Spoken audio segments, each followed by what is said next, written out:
En fait, moi, j'ai commencé la thérapie. C'est drôle de se parler de ta mère. J'ai commencé, moi, la thérapie à la base pour... c'était impossible de parler avec ma mère. Fait que je me suis dit, oh, ben, on va prendre quelqu'un qui va faire la médiation entre les deux. Fait que là, on était en thérapie. Et ça n'a pas fonctionné pantoute. Mais... Ta mère est comme moi par rapport à la thérapie? Je pense elle est spéciale, ma mère.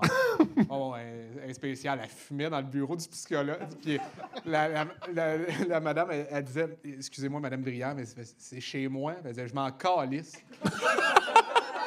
Là, j'étais comme, ça part mal. Bien mal, tout ça, là. Puis, dès qu'on a commencé... La psychologue a dit, alors, expliquez-moi pourquoi vous êtes ici. Et j'allais dire que je voulais juste me rapprocher de ma mère, améliorer la relation. Ma mère, elle m'a coupé la parole, elle a fait, il y a un problème mental. Bon. Puis après ça, elle a rajouté, hey, regarde-moi, m'en sac, moi, qu'il soit connu. Je dis, c'est quoi le rapport? Puis après ça, elle a parlé pendant un bon 15 minutes, comme si moi, T'existais pas? Non, pas comme si j'existais pas, mais elle disait, des fois, il passe à la télé, là, puis moi, là, je change de poste. Elle est en train de dire d'en face, j'y montre que je l'aime pas. Puis après ça, elle dit que c'est moi qui ai un problème. En tout cas, je repartirai pas dans cette histoire-là, mais... Ça a pris combien de temps? Ben, ça a duré jusqu'à temps qu'elle parte. Un moment donné, ma mère a claqué. Un moment donné, elle a dit, ah, mon Dieu. La psychologue a dit à ma mère, est-ce que vous êtes capable juste d'avoir peut-être un petit peu d'empathie par rapport à votre fils? Ma mère, elle a dit, moi, il n'y a pas de ça. Elle est partie après. C'est moi, puis après ça, elle m'a attendu parce que c'est moi qui faisais un lift, tu sais. Wow! Elle m'attendait devant le char, puis là, j'ai été apporté chez eux, puis on s'est jamais reparlé.